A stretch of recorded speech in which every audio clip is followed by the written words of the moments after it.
Elevation Nation. You know, sometimes in life, people are put in front of you, and by serendipity, by fate, by belief, by friendliness, whatever you want to call it, people are put in your lives. And you got two options. You can either shrug that off as no big deal and move on, or you can seize that opportunity and build a friendship. And the man we have on the podcast today is someone who I am so honored to bring on to Elevation Nation, invite into our world, because that is exactly what happened with myself and our guest tonight, Wayne Cole. Now, Wayne has an incredible story and is doing some amazing things in the community, but I got to start, Wayne, with that intro, with how we met. So I'm going to start there real quick, if that's cool with you. Is that all right? Yeah, I think it's perfect. That's the best way. It's the best story. So I live in D.C. One of our dear friends, another elevator, Peter Fusilero, who was on the podcast, I believe, episode 6. Throwback Episode. Dang. Peter is coaching for the Washington Wizards, helping them warm up before a game. And I'm sitting there, got some nice courtside seats. Thank you, Brett Greenberg, who will also be coming on the podcast soon. And I'm trying to take pictures of Peter warming up Brad Beal. And this young man walks kind of across the baseline in front of my shot. And he's like, "I'm so sorry about that." I said, "Oh, don't worry. I'm just trying to take a video of my buddy Peter." And he turns around, energy in his face, and goes, "You know Peter? Peter's my guy. I love that man, bro. He works so hard day in and day out, and he's great." 25 minutes later, the game's about to start. Wayne and I just could not stop talking. Nope. We talked about his story. We talked about his journey, and I talked about what we're building at Elevation Nation. And I said, "Wayne, give me your cell phone number, man. We got to link up." The rest of the game, Wayne's walking around the damn baseline doing his journalism thing, going, "Elevation, what's good, bro?" Like yelling at me. I was like, I love this guy. You cannot wait for the podcast. And so that's how we met. Man, did I miss anything, bro? Is that a good story?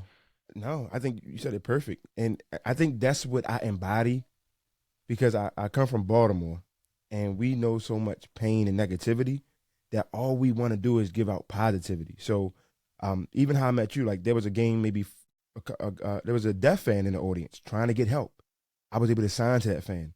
There's a young kids that coming in, and know I go down to the Ward 8, right? And I talk to these guys. I don't have to post everything I do, because those guys know.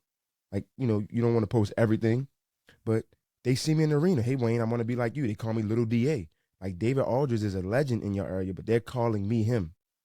So when you have kids kind of anoint you like that, you have to move different.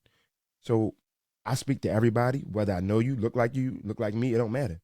Just like the same energy I give you, I give to the players, the fans, the staff, the custodial workers, the CEOs. I treat everybody how I want to be treated. I always say I'm a reflection of you. So when I say my man, if there's a little kid that may get one game, I'm gonna make sure he got a hell of a time, and we talk, and I put inspiration in him. It's like, look, you can be Brad Beal, you can be Wayne Cole, you can be the owner, right? Like you only can be what you can see, and I think that's what I try to be, right? Like Elevation Nation, how can I elevate somebody? Because Cool said I might be hurt, but I got to play this game because this kid might have drove 4 hours to see me. So I want to make sure that game day experience, like, oh wow. The reporter came and asked me how I was doing. He bought me a popcorn. What? Yeah, I did. Yep. Hell yes. What a way to start the conversation, the podcast. I mean, Elevation Nation just got like a whole lot of, they got honestly a ton about who you are, Wayne, at your core right there. Boom. I mean, first of all, Elevation Nation, if you're listening on the podcast, Wayne, you know, has got his Ravens shirt on before we get started. And I was like, dude, before I even say a word to you, I got to be right back. I threw on my Ray Lewis Ravens jersey. We're Baltimore guys. This is a Baltimore podcast. Sam, Chi-Town. Not today. Not today. And, Wayne, I see you got your Lamar Jackson. We could rep that jersey loud and proud now. And we could do it before, but more loud and proud now. And Lamar Jackson retweeted you the other day. He did. Change. I mean, like I said, I always tell people, one retweet, one share can change your life, and it's changed. Like, I can't even keep up with my. Oh wow, my little Lamar sits on my desk every day. And I know y'all say y'all have a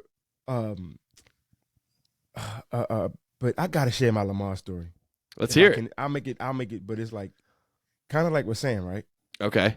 I can remember, I say mental health awareness, and I was going through a deep, dark period in my time.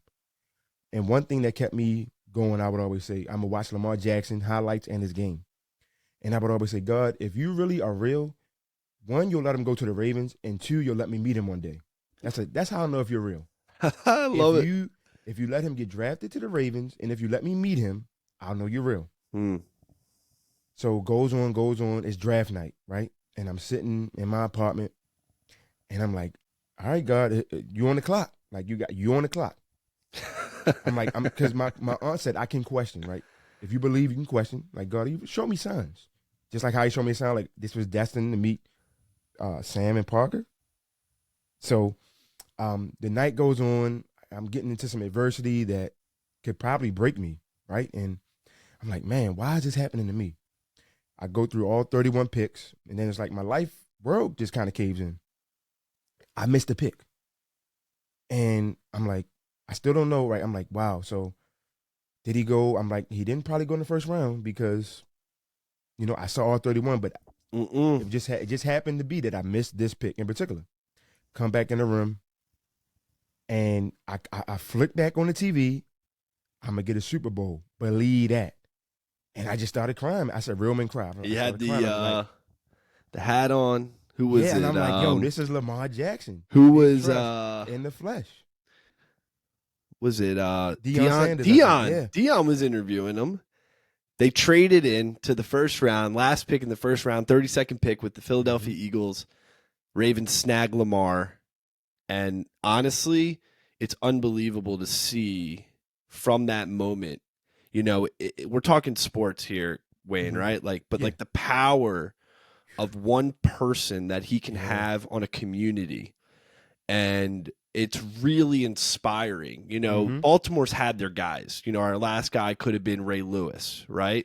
And before that, you got the Cal Ripkens of the world, right? Before that, you got, many, many ones before. But Lamar comes in the city, changes things, man. And it's special to, you see, Lamar you both see it, bro. Lamar Timore. That's my. I'm breaking news here. That's the article I'm writing right now. Lamar Timore.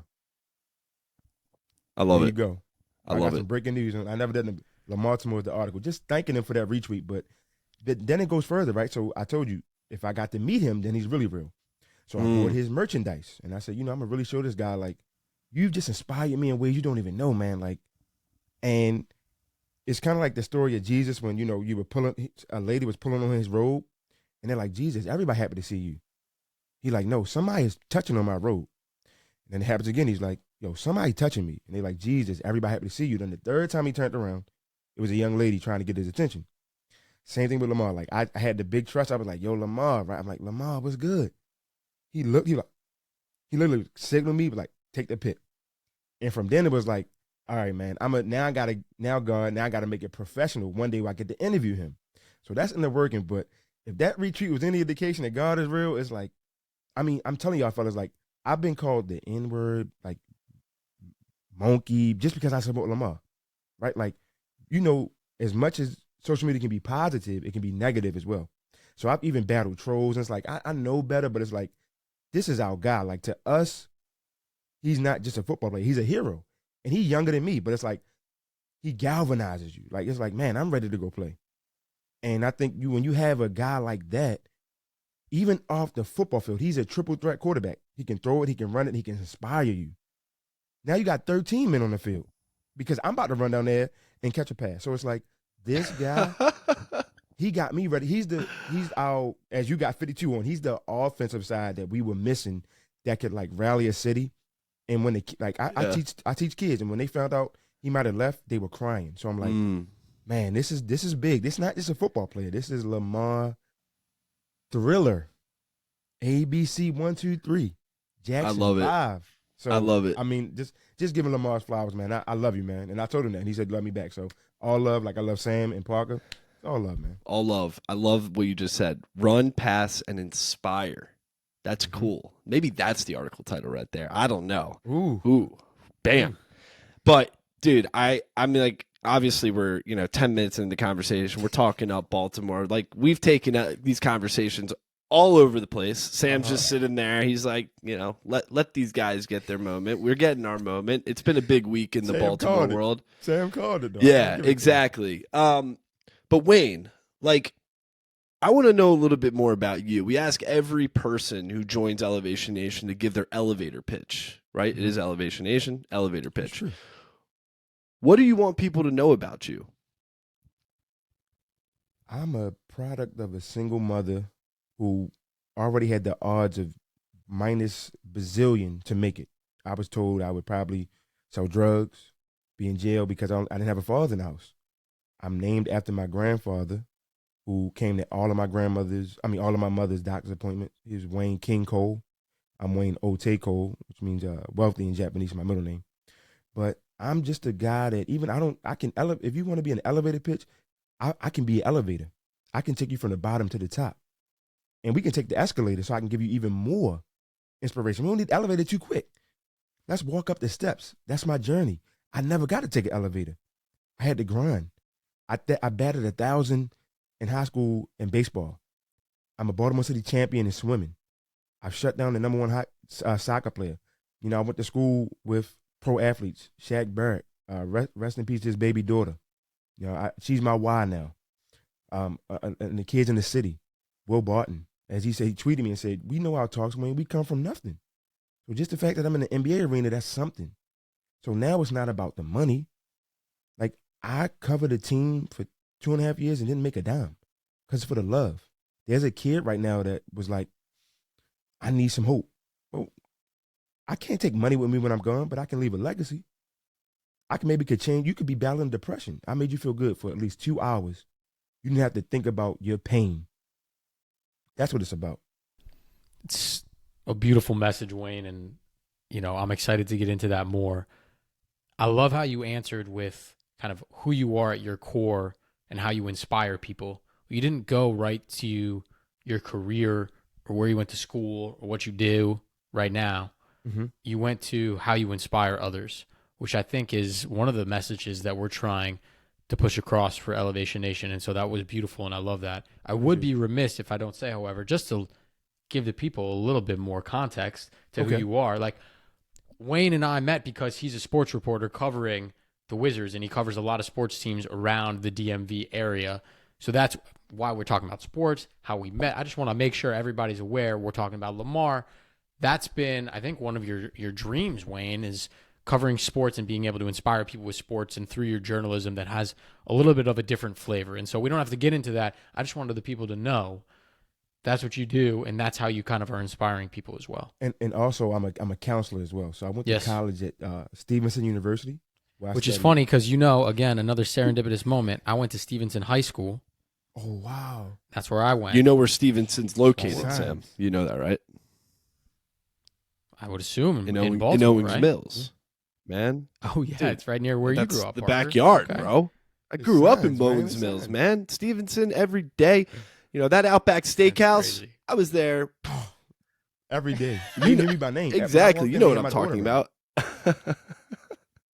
I think, though, it's funny because, again, kind of back to my story, and I hate kind of talking about me, but since Sam is insisting, they always say, you guys are stupid. You guys are, and we talk funny, right? Like, Andrew Reese, right? We talk ghetto. Chew, boo, do, like, we sound funny. But I'm a couple steps away from a PhD, right? So look at that. A kid with just a mother in an inner city is talking to Sam and Parker, Bradley Beal, but also talking to professors about writing a dissertation on how do we really maximize Black mental health. Not just Black, everybody's mental health. And I went to Loyola University, Maryland to get a counseling degree. And from there, I really just took it home. Like I tabled my sports dream because the sports will always be there. But mental health, I got to know this stuff. I'm going to help these kids. And I always said is we before me. So the kids' dream before my dream. My grandfather helped fund me all through master's program. And he's unfortunately here not with us anymore. And that turned my world upside down because it really forced me to be a man. Like I can't really turn to I can pray, but I can't turn to the man that instilled everything in me, because I told you, I don't have a father, and my grandfather was left, who I'm named after. So now everything rides with me.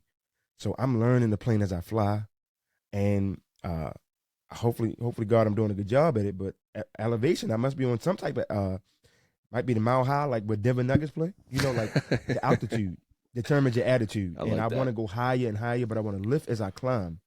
I don't want to gatekeep. Right? I'm taking a lot of blows as being a black man in journalism. Like I get it, but hopefully I can make the road less marbly or rocky for the young man that's coming behind me in Michigan, Detroit, Florida. They looking up to me, and it's weird to say that, but if all these guys believe, that's Elevation Nation. So let my legacy be, I made a Mount Rushmore of young guys that were better than me. People think I'm good. The guys I got behind me are 20 times better. Right? It's like the evolution of the quarterback. Lamar Jackson is good. Maybe wait till you see in 20 years, because what he did, we're going to have a Lamar Jackson that might be like Kylie the Roadrunner and then an Iron Man on. It's going to be crazy. Right? But if you box me in, I'm not your stereotypical journalist. Right? If you would have never known if you boxed me in, I would have never, if I changed like, good evening, guys. That's not me. Yo, Brad, how you doing? Yo, Pete, what's good? Like, I got to meet you where my kids know. Yeah. Because I'm real. Social media is a highlight reel. I am real. That's the difference. Wow. I have like in my brain, Wayne, we got questions here, but I'm like, we could go this way, this way, this way, this way. Hey, we're going to go all over the is place. I'm We're sorry, going to talk. We're going to flow. have a conversation about,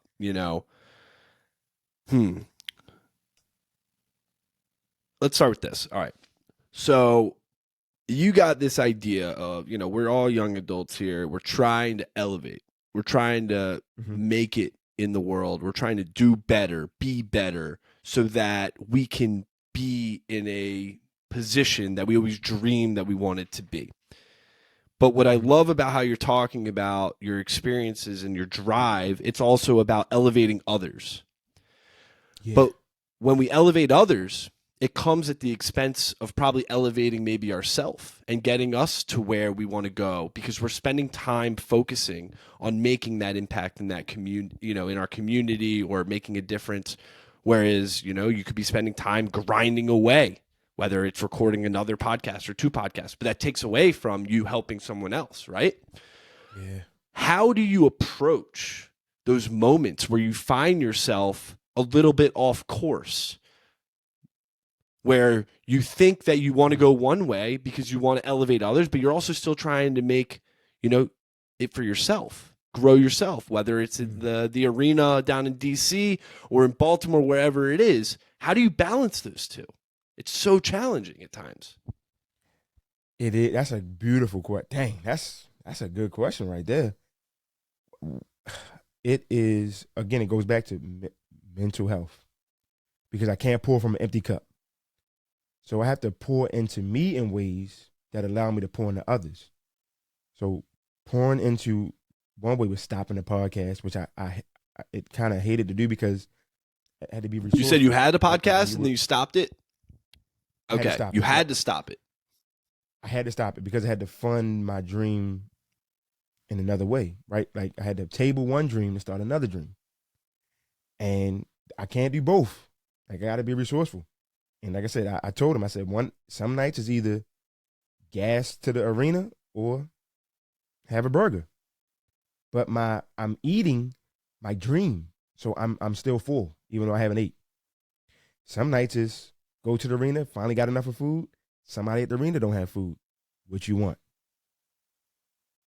You told me my article fuels you, so now I have to fuel you with food, right? And I know we have to they say put yourself first, but when you serve others, you always kind of end up, he who is last shall be first, right? Like, I don't need the spotlight. It comes with it, but I tell the story of the ball boy, of the 15th man. That's what drives me, because in the G League and WNBA, even the NBA, some of those guys their story will never get told. So I just, hey, let me be your voice, right? You play. They just say, I'm telling you, don't shut up. Don't just dribble. Talk to me. Let me be your voice. And players trust. Like, trust takes years to build and seconds to break. They know I come 2 hours every day. That's trust, right? Like, a relationship like that don't start overnight. But with some guys, it do, because it's like, hey, you are the key to my story. And it was guys that didn't play. Shout out to JD Tisdale. He didn't play the whole year. I interviewed him the last game. His article that almost went like 17K views. So in his story, the 15th man, Isaiah Musius, right? These guys, Pete, right? Like I retweet and talk about him a lot. He's warming up KP. You said it, Bill. Like we're doing something that, and I have trouble processing it sometimes, Sam, because it's like this is my dream. So like when you're doing it, I knew I belonged here, but it's still like, yo, I just bumped into LeBron James, or yo, I just interviewed somebody from the Houston Rockets. Like talking with my grandfather who would cut the TV on mute and say, all right, I'm gonna be a player today. You fake interview me, but don't crush a guy because just like you looking at their dream, they're gonna need you to look at the same way. So clickbait, yeah, I know the game in and out. Like I played, I hooped. Told you I went to school with pro athletes. So I don't need to really talk about the X's and O's. I can do that in the neighborhood. I want to get these guys' story out there, and I want to tell the game in a way where kids can understand it and digest it, a la Johnny Davis. The visceral and hate that he got, I told you I'm with you, 10 toes down. I don't care who don't like it. I'm in the trenches with you. It's just me and you in this interview room. And I said, you are like Iron Man because you building your suit, you messing up. The second suit you coming in, but Iron Man 3, now you got blasters. And the kids love him in Ward 8. So people don't know, like, it's deeper. You know, even I can talk to a troll and be like, I'm going to lead with grace. I know you just talked about this young man's daughter. You know, people pray for kids. I'm working on an article right now with women. She's tried 30 times and can't have a kid. You going to talk about a kid? Huh? So it's a little deep, as Will Barton said, it's deeper than basketball. It's not just, he 4 quarters. It's beyond that. This is this young man's life, right? Like he hit the lottery by being in my life. Same thing with his, vice versa. So I'm always making him feel like he hit the Powerball or the Mega Millions when I write about him. Come on. His odds of winning, getting to the NBA were 0.1100 out of a trillion. He's already a winner. It's just icing on the cake now. Just having fun. And you see it. So there you go. Sorry for talking too long, but when I get flowing, man, dude, no, this is it perfect. Just come out, man. This is so perfect. This is how conversations happen, and I think it's very selfless of you, Wayne, to want to share everyone's story. And I find a lot of similarities between all three of us, right? And you have the pro athletes. To your point, everyone thinks those guys are famous, they're rich, everybody knows about them. But who's actually taken a minute to sit down and ask them, what was the struggle you went through? How do you deal with some of the mental health? I mean, listen, you know, we got buddies in the NBA now, both of us, all of us. Yeah. It's not easy. Like, they might be making a ton of money.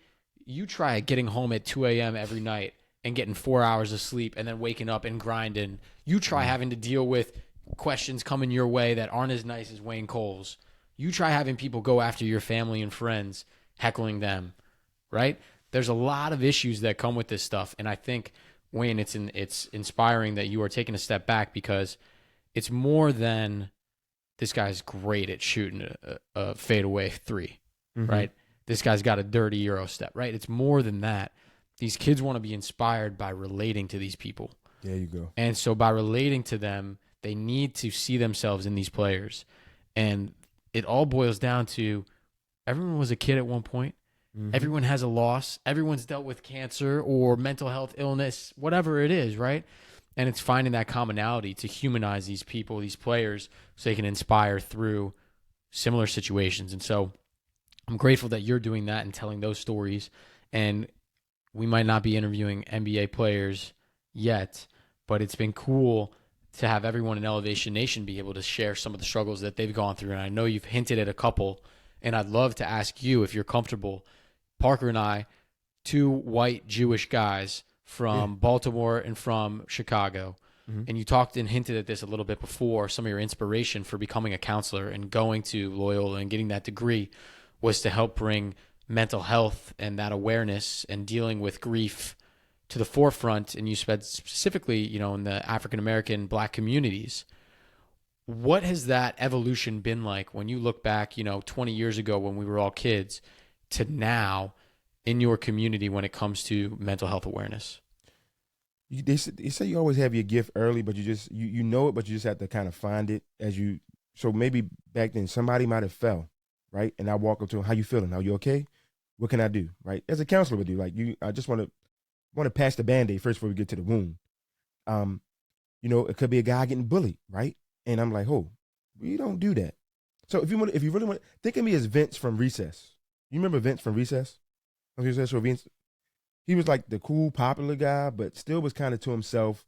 Was struggling with like, I don't want to be like the popular guy, but if this is my calling, okay. Like always getting picked first at recess, that was me. But sometimes I realized there were some people that maybe have a deformity or disability that was preventing them from getting picked, so I would pick them first. I'm like, I don't care if we lose, but we're gonna have fun together. And people are like, why are you picking him? Well, you're not on my team no more, bro. Bye. Like, I don't need you. Like, give me dogs. And like I said, I would say, give me dogs. I don't need the best, I just need dogs. And the kids that had maybe a disability, people don't realize they were some of the best athletes, but you don't know because you never took the time. So as I got older, I became more of that, okay, I'm going to just kind of be like a Batman. I always inspired my mother. Always had birthday parties. She would every year would be superheroes, so Batman, Superman, Teenage Mutant Turtles, Spider-Man. But for some reason, Bruce Wayne Cole just stuck with me. And I said, I'm going to be like that guy. Like, I'm in the shadows. I'm always in the shadows. When you signal, I'll come. I'm still here. There's a lot of jokers out here, people that's two-faced, people that talking riddles, people that can try to put poison ivy on you. But I'm still here. They say Baltimore's Gotham, right? Or New York is Gotham. Like, I'm here. And my Alfreds are just people that I met along the way, like, Mr. Wayne, you can do that. Mr. Cole, it's okay. And now that I see now, it's like, that's what I kind of envision my story is like, just that the superhero or the unsung hero. Like, I don't need the awards. I've been looked over many times, right? People say, oh, you did a better job than him. That's okay. That was his time. He needed it. Maybe I don't need that yet. But it was funny, like, I won the Community Service Award for having over 999 hours in high school. So although I was a 3-sport athlete, I was in the community. Although in college, I had 3 jobs, studying kind of 2 majors at one time, but making it one.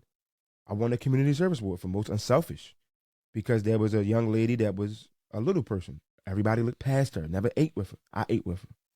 There were people in wheelchairs. People would look at them with like a hate that was like, that's weird, and I would go sit with them. So I'm more of like the man of the people, right? I don't need to be with the popular guys. I need to be with the people that are forgotten, right? The unsung heroes, the people that don't have a voice. I'm the voice of the athlete, the voice of the voiceless. I remember interning in high schools where, again, I told you, deaf kids. I said, I got to make sure I know everybody. I got to speak everybody's language.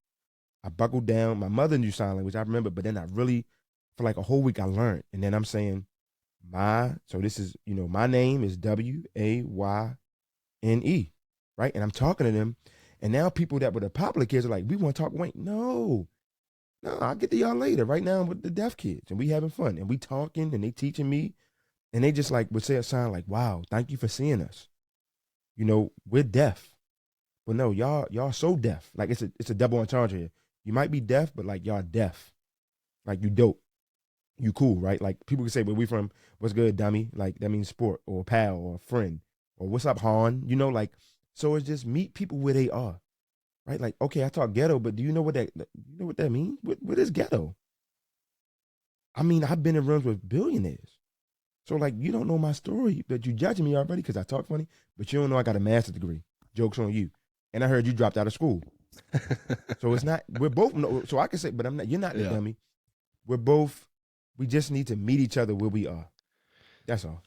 So I always like to think like, Wade, you're a guy who is committed to making a difference in the world, elevating yourself, but more importantly, elevating others, whether that is spending time with deaf children, whether it's in the community, in the hospital, at your job. You're making the world a better place by being there and putting others at the forefront of how you spend your time.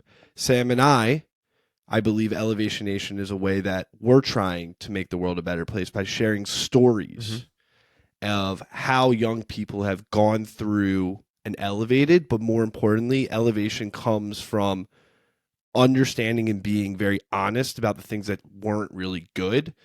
And I think Elevation Nation has provided us an avenue to share the really hard stories that people have gone through, so that one person listening in their bedroom who's had a really tough day at work as a young person can go to Spotify, hit the podcast, and maybe they'll come across a conversation like this that they would never be able to before. My big question that I've been thinking is, You have a lot of people who can live in that comfort zone of just focusing on themselves and not going the extra mile to try to make the world a better place by committing to others, spending their time focusing on helping others. I'm curious, how do we change the narrative to get more people to focus on being committed to others? Parker, he was right. You killing it. This is a question that I have been sitting on for so long, and I have the best answer for you. You ready? Nobody makes out here alive, so why hoard? That's it. You bought a $40,000 jewelry, but you could have got 4 kids $10,000 scholarships. Now, I don't count pockets, but I'm saying the jewelry might get lost, but a kid will never get lost going to school because they can feel safe and know they have that scholarship money. So that's what can you take with you when you leave? Just your legacy. You want to be the baller, or you want to help the kid that became the baller? It's levels, right? And I'm not mad at you because if that's your dream, that's your dream. But remember, on your tombstone, when I come and visit one day, it's going to say, here lies Money Man. Okay, what did Money Man do? Next to him, here lies Money Man, was a billionaire, left 10 million to kids in a starving country, left 10 million towards alma mater, left 10 million to an inner city for resources, left 10 million to a foundation that he might have didn't believe in because he wasn't from the neighborhood, but he saw what the power could do of just resources. So that's different, right? 2 tombstones. Here lies Money Man, here lies Money Man, but we have other stuff with it. And like I said, when I realize nobody makes out here alive, I'm not trying to impress nobody. I'm trying to make sure that nobody goes to bed at night hungry, depressed, sad, beaten. The world is already hard enough. If you can't help someone, at least don't hurt them. That's the motto. If you can't help them, don't hurt them. It's a beautiful motto, Wayne. And I think we have a concept at Elevation Nation, something that I'll tell you the backstory of it, because I think it aligns with a lot of your morals. But, when Parker and I were going through our dark time, which was right after we graduated from Maryland, we had what we thought was supposed to be our dream job, right? Like the dream career path. Many people work their whole lives to try to get a big consulting gig in a New York City, right? Mm-hmm. But I'd never been more depressed in my entire life. I was super confused on where to go.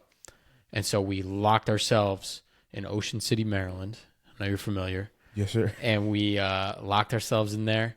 And for a week, we tried to figure out, essentially, what is the meaning of life? What are we missing? I've been through great experiences. I had great educations. I had good mentors. I played sports. But something's missing. I shouldn't feel like this. Right. And so we determined, and we've developed over the past few years, this concept that we believe unites all the elevators in Elevation Nation. And it's a concept that we call mental fortitude. Now, I know you've heard that phrase before. Sure. But for us, we break it down a little bit differently. Mental fortitude in Elevation Nation has 3 parts: myself, my vision, and my fuel. And that is how we've boiled down knowing who you are, myself, right? Being introspective, figuring out who you are at your core, your morals. My vision, where do I want to go? Where do I want to bring other people with me? What is the future going to look like? And then, most importantly, my fuel. What actually drives me? And to your point, Wayne, you just hinted at it. If your dream is money, if your dream is to get here, if your dream is to not help it, fine. But I don't think you're an elevator then. Elevators bring other people along the way. They help empower and build and grow. And elevators don't carry one person. Neither do escalators. Neither do stairs, to your point, Wayne. Right. They carry multiple people up with them. And so it's kind of our way of saying, when we get in funks, when other people get in funks, take a step back, figure out who you are at your core. What's that next thing you want, your vision, and what fuels you? What's going to drive you to make a difference and get there? And so you've said a lot of incredible things about who you are and wanting to help people. And I love these stories. And I'll tell you a dream of mine because you've been so kind and have opened up with so many of your dreams. I remember vividly growing up playing sports like all of us and going to some professional games and being able to bring my little autograph book It looked a little bit like this. I think we all had one growing up. And trying to get autographs from some of the athletes. And this was when I was really into soccer. It was MLS, Chicago Fire. And every single one signed my stuff, took a picture with me. And I remember making a promise to myself when I was 10 years old. I said, if I ever make it to a point where kids are looking up to me, I will not only just sign for, I will do whatever I can to make their month, to make their week, and to inspire them. Because I remember how simple it was. I was like, this dude took a picture with me, and I feel like the luckiest, most inspired person in the world. And it's so funny, right? You talked about money with on Mr. Moneybag's grave. Money's going to run out, and our time's going to run out. Mm-hmm. So if you can infect as many people as possible with your positivity, with your inspiration, with your story, with your money, with your food, with your legacy, you're going to live beyond that grave. And that's, I think, what all three of us want to do. Is it's not a selfish legacy that we want to leave. It's an elevated mindset that we want to leave. I think that's what it is. Like I said, I don't have much, but I give the clothes off my back. Right? I see people around DC after the game. Like I told you, and I said, I keep it real. I don't have a lot. Hey, man, I need something. I was going to go to get something to eat for myself. But you know what? Here you go. Like, you on the street. At least I know I can go home to a roof, right? Like, or it's been people that didn't have clothes. Hey, man, I know they just gave this shirt away. Here you go. And, like, because I said, like, I've been trying to just fight back the emotion. Because I don't, like, maybe when this is over and I can process what I just said, I'll definitely probably shed some tears. But I even get hated for helping people. So that's when they say, if you ain't got no haters, you ain't popping. Where we from? And it's weird. No doubt. It's like, you that broken that you hating on me for helping somebody? So it's, I don't know, man. It's weird. Like, and you said, like, when you had your scrapbook, I remember talking to Quentin Jackson, loved the guy like a brother. His mother claimed he was a second son. He said, man, I'm going to always remember when I'm with these kids, like, I'm going to sign everything. And now kids, when I come out of the tunnel, Wayne, we want the high five. What's up, Lord DA? Wayne, can you take a picture? Wayne, can you follow me back on Twitter and Instagram? I don't play. Wayne, my mother wants, can you be my mentor? Can you be my godfather? Can you be my uncle? Can you be my big brother? What? All because I just chased a dream? Like, it's really hard. Like, that's the thing I've been struggling with. Like, lately is just like, I got eyes on me, whether good or bad. Like, I could tweet something. It could be misconstrued, but, you know, I can't live my life in fear. Like, I know what the intent was, so if somebody needs to come and talk to me. So I just think when you now as an elevator, we're on the top floor. Now we need to keep building another skyscraper. So we keep going. Instead that top floor. No, we keep going, but now we push people up for the next, our next Sam and Parker. So we're gonna cap out eventually. We can't because we gotta relax and chill. You know, we can't do this forever. We need to find our next Sam and Parker. And that's what I'm doing. You know, like, it could be a kid one day, I want to do a podcast one day. But don't maybe look like me, but look like y'all. I know two guys.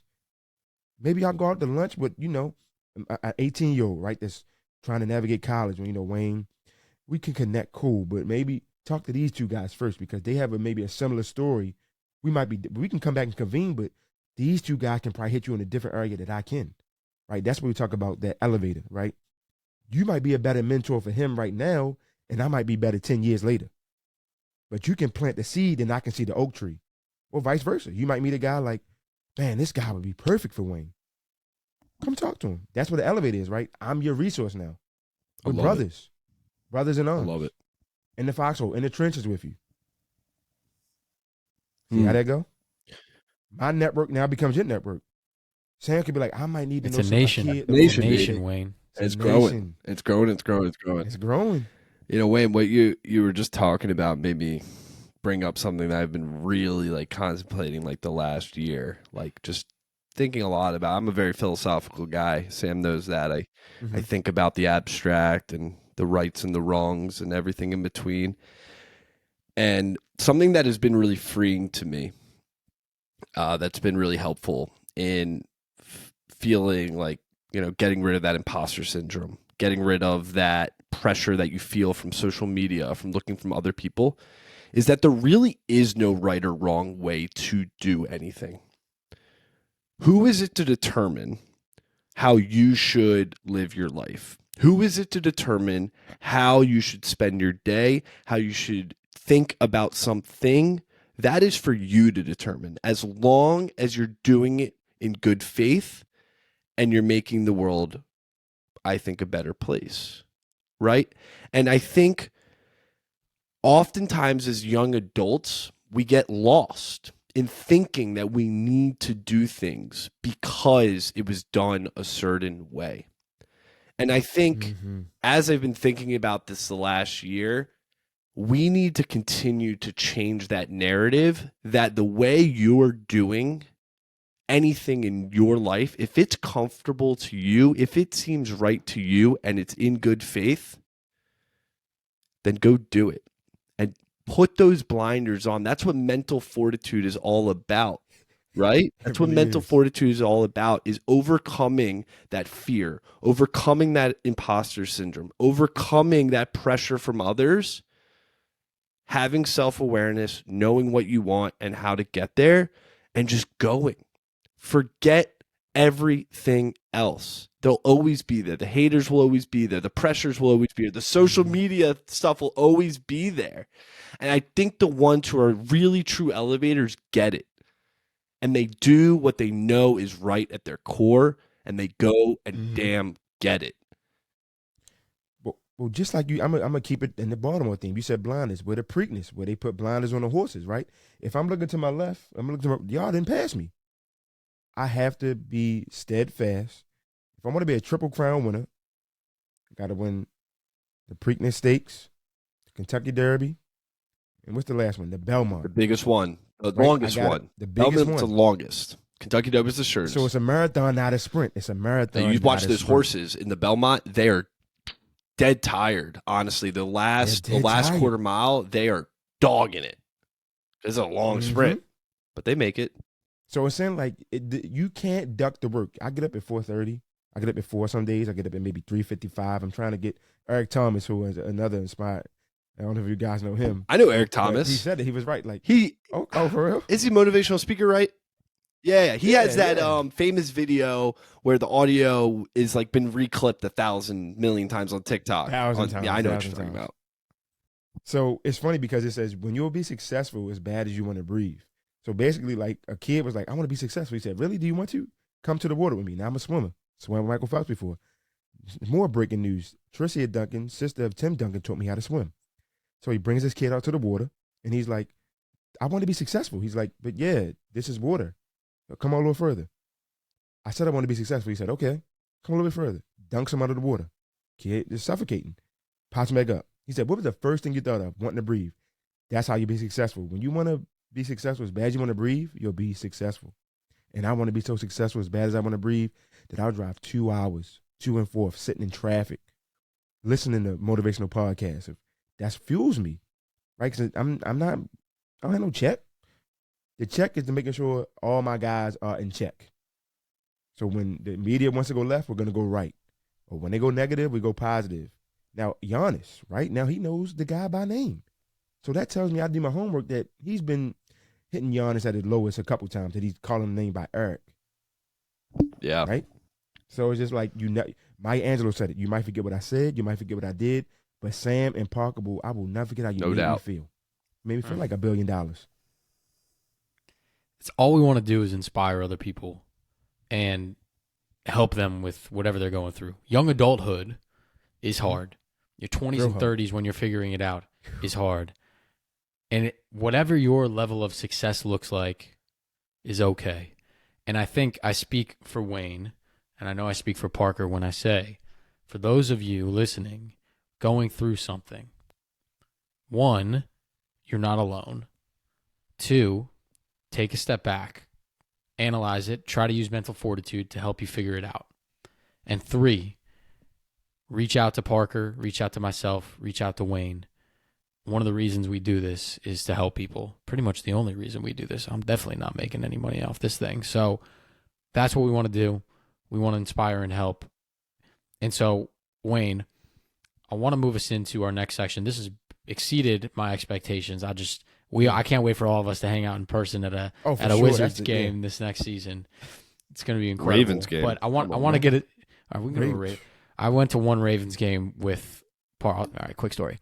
Went to one Ravens game with Parker. We're big. I didn't grow up going to Bears games because Bears just weren't great. His family tailgates. Oh, wow. Hard. Wait, I wrote my college essay on tailgating. Like it was a family tradition. It's a ritual. Like we would go to every single game, wake up at 6 a.m., pack the whole family in the car, 5 hours in the parking lot, cooking up everything, hanging out, and it's just all love. Sam got the experience only one time. It was special. But yeah, I'll let you continue. We'll run it back this season. Let's run it back. We'll all have to link up. I'll be down for a game. I want to be there when Lamar Jackson. I'm coming. Game 1 at home. I need to see Lamar Jackson run out of that damn tunnel and hear the roars of Baltimore. We got our guy back. Fully back. Oh my God, that's going to be a moment. You remember when Ray Lewis walked out of the tunnel for the last time, did his last dance? That's the type of chills I'm expecting to feel. When Lamar Jackson comes down, he's like, I'm here to stay, and we're going to get a damn Super Bowl. Boom. Oh, it's going to be amazing. Now I got the chills. Goodness. Oh, my gosh. All right. Well, I want to move us into our rapid fire section here, Wayne. Okay. We got a couple questions. Quick answers for you. I love it. All right. Here we go. Favorite spot to eat in the DMV? Moe's. Crab. Moe's in Joppa Road, Towson area. Best crab. Yeah. Jimmy's good crab piece too, but Jimmy's is good. So they're good, but like Moe's is so closer to me that like I just buy like proximity. All right. There's so many spots. There's so you many can't spots. go wrong. You can't in go Baltimore. wrong, You can't go. Yeah. That's one of my favorites. And get the Moe's wings too. They're good. Yeah. Damn, I miss it. Damn. I'm hungry. Crab I gotta feast. eat some I miss. Like they don't. I'm in the city, in New York City. They just don't have crabs. Like there's this one spot. I'm just like don't want to go to be disappointed. That's just not how it's going to work. All right. Next question for you, Wayne. Who is your like number one Baltimore-born athlete that you admire? Will Barton. Went to school with him. Sat at lunch tables with him. It's Will Barton and Shaquille Barrett. I sat with these guys. You can say CJ Fair, but like I sat at lunch tables with these guys talking about what we're doing right now. Like one day somebody would interview me about my dream. So probably those guys. And like I said, they embody what we are. So knowing personal athletes that I went to school with. Special for sure. All right, next question. Where is the coolest place you've covered a sporting event?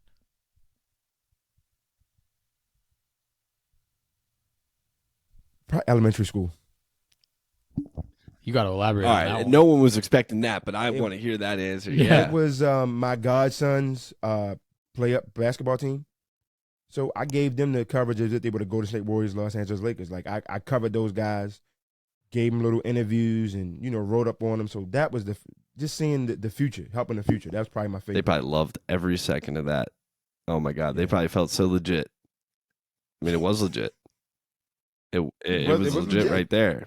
Oh my God, legit. All right, next question. Sam and I like to read. We like to get inspired by others who have good ideas. Ooh. We ask every person, you got a book rec for us? We're always looking for new books.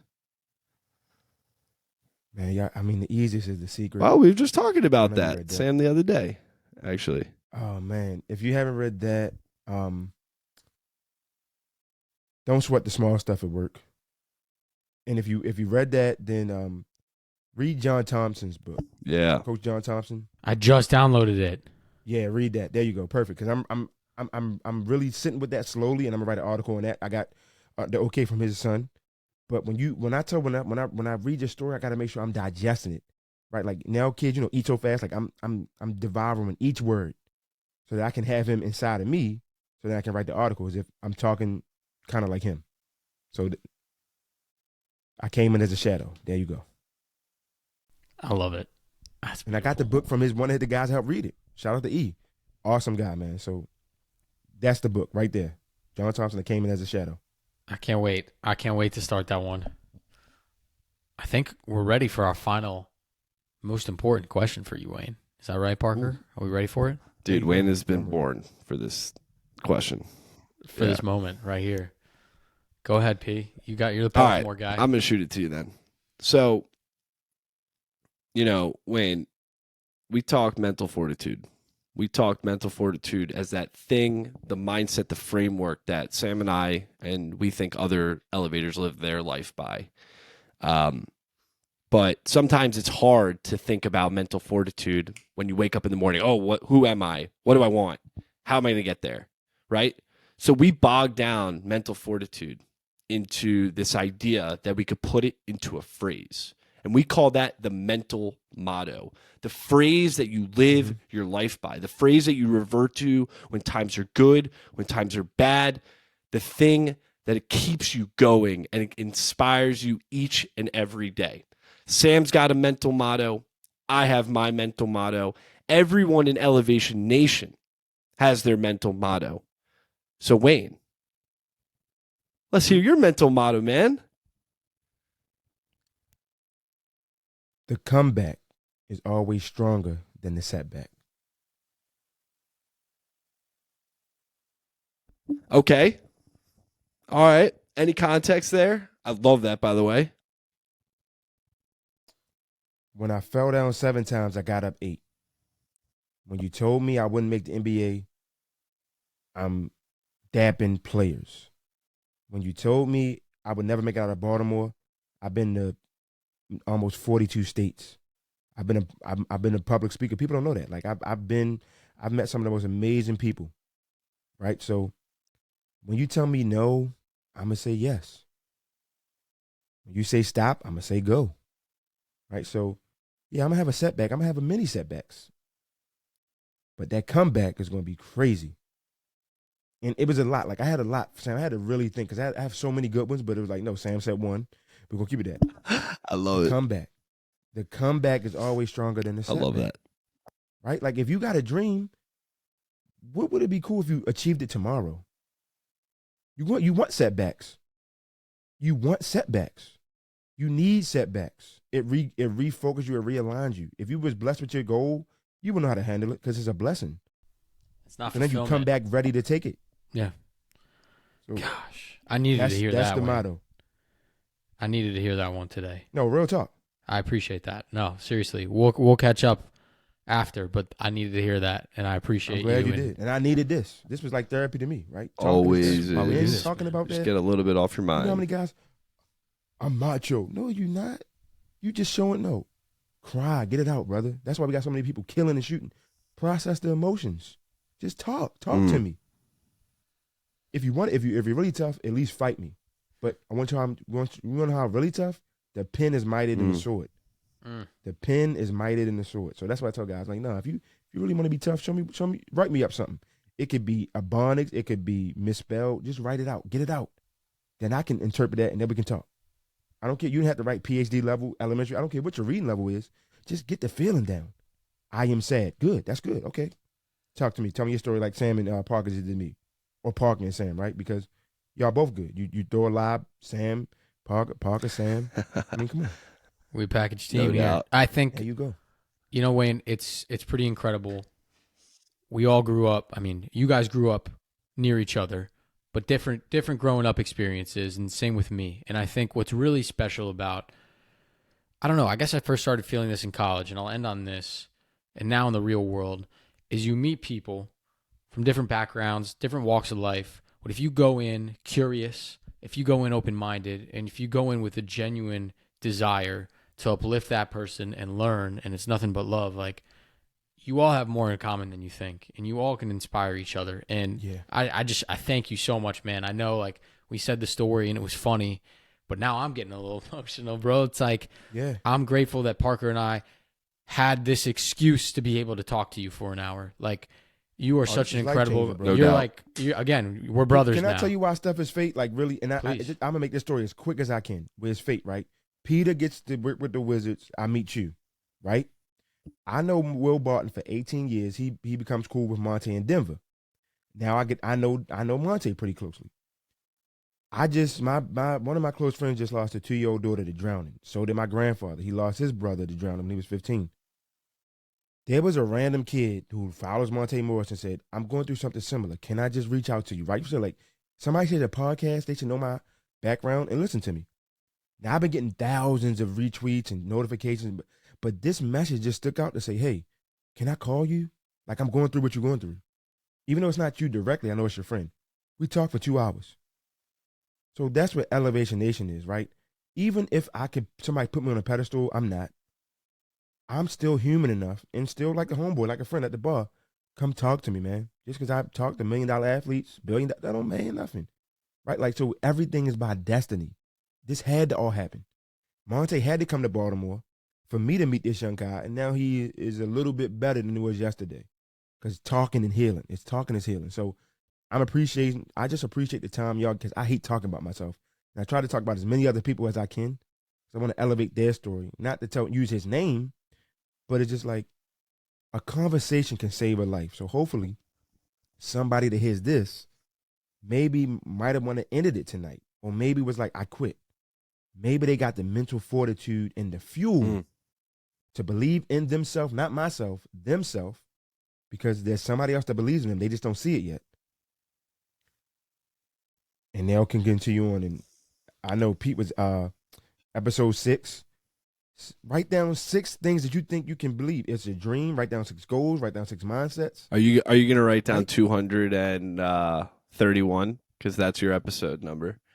Yeah, you 231 elevated conversations we've had. So you got to write down 231 goals, right? I will. Let's go. I will. But you know who that's similar to in a way? It's crazy. I love it. I'll just let. All right, we'll end it on that. I'll write Sammy, close it out, my man. Elevation Nation. Gosh, this was a good one. Until next week. Peace.